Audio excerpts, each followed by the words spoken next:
Hello, Neeraj. Good afternoon. Welcome to the show. How are you? Hi, Jagnesh. I'm good. Neeraj, markets have rallied significantly after the budget announcement. I think most of the participants have liked the contours of the budget. What are your views? Yeah, thank you, Jagnesh. Yesterday our finance minister has presented an union budget for FY22. So overall, we believe it's a growth-focused budget. We believe that the FY22 union budget met most of the market expectation with hardly any negative surprises. The key expectation of the budget was on job creation through infra spending, focus on healthcare and welfare schemes, and the maintenance of existing tax structure. The announcement met all these expectations and also managed to convince the market that this will be achieved without a major hardening of bond yields. Revenue growth assumption seems optimistic and manageable, given the nominal GDP growth assumption of 14.4% in FY22. We could see further positive surprises on revenue front. While the 10-year G-Sec yield went 11 bips down yesterday, but considering the broad contours of tax collection and government borrowing program, the yields are likely to remain manageable. The most critical aspect of the budget is that it is a growth budget with a significant expansion of government spending. The budget will help in reviving the economy, which was sluggish even before the pandemic. The post-pandemic demand and significant increase in government spending has set the course for a strong demand revival. Now I will take you through the key takeaways of the union budget. The first takeaway is the significant positive for the infrastructure and Atmanirbhar Bharat. The government's capex expenditure will grow by 26% in FY22 over FY21, which will be targeted at 5.54 lakh crore. The FY21 number was also robust considering the pandemic year. The focus on roads and railway will create a key long-term economic multiplier. Cumulative allocation to the Ministry of Railways, Road and Transport has been set at more than 2.3 lakh crore. Overall, it's an infrastructure-heavy budget, I would say. Major investment in road and highway will further spur the demand for cement, which will benefit all the cement companies, particularly who are operating in South and East India. Government has also committed to allocate rupees 1.97 lakh crore over the next 5 years for the Atmanirbhar Bharat under the PLI scheme. So this is a welcome move. Coming down to the next point, public healthcare continue to be in focus. The government's health focus will continue to see significant growth in spending, and the outlay of vaccination of around 35,000 crore and more could be provided when it is necessary. It's a good move. The next is the fiscal max, which is very reasonable. The government tax collection target include direct and indirect tax are very much achievable. Tax buoyancy in indirect taxes is likely to continue in FY22, which is a key positive. Further, direct tax collection are also very much achievable.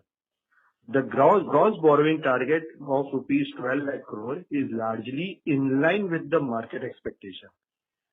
Further, the fiscal deficit for FY22 at 6.8% seems optically higher, but considering the borrowing program and tax collection target, the fiscal consolidation path for FY26, which is targeted at 4.5%, seems to be manageable. Further, in financing the deficit, the budget has reduced the dependence on disinvestment and betting instead on monetization of the asset. So this is a welcome move for the market. Moving down to the next sector, that is the financial sector reform. Privatization of the 2 private sector banks, increase in FDI limit for the insurance sector, setting up of asset reconstruction company, and recap of the public sector bank to tune of 20,000 crore, all are positive moves by the government. Under automobile, voluntary vehicle scrapping policy announced, where vehicle would be undergo fitness test, in automated fitness center after 20 years in case of personal vehicles and after 15 years in case of commercial vehicles. Details of the schemes will be separately shared by the ministry. For now, it will be a positive for the auto OEMs, especially CV OEMs. It's a welcome move that scrappage policy is a voluntary, but further efficacy, it must have mandatory fitness test after the fixed age. Further, a new scheme will be launched at a cost of 18,000 crore to support augmentation of public bus transport services. This scheme will facilitate development of innovative PPP model to enable private sector players to finance, acquire, and operate and maintain over 20,000 buses. Moving on to the very, very important part of the budget, which is the direct tax. So no major negative surprises in direct taxation. Even as the government has outlined a 30% higher spending of 34.8 lakh crore for FY22, which was 26.9 lakh crore in FY20. So it has not tinkered with any of the direct taxes and maintained the current structure. This is a significant positive considering the taxes in FY21 on account of pandemic. So at last, I would say it's a forward-looking budget with a major focus on growth, which has set the path not only for FY22, but for the upcoming years also. Yeah. Thank you, Jignesh. Neeraj sir, one follow-up question. From a fundamental perspective, markets have significantly gone up in last two trading sessions. Do you think the valuations are justified, or at least the corporate earnings will start supporting in next 2 to 3 quarters down the line? Yeah, Jignesh. So market has corrected significantly last week, just ahead of the budget. Now we found positive surprises from the budget. So now the market will look more forward towards the fundamental. So on a fundamental side, we are getting a very good Q3 performance.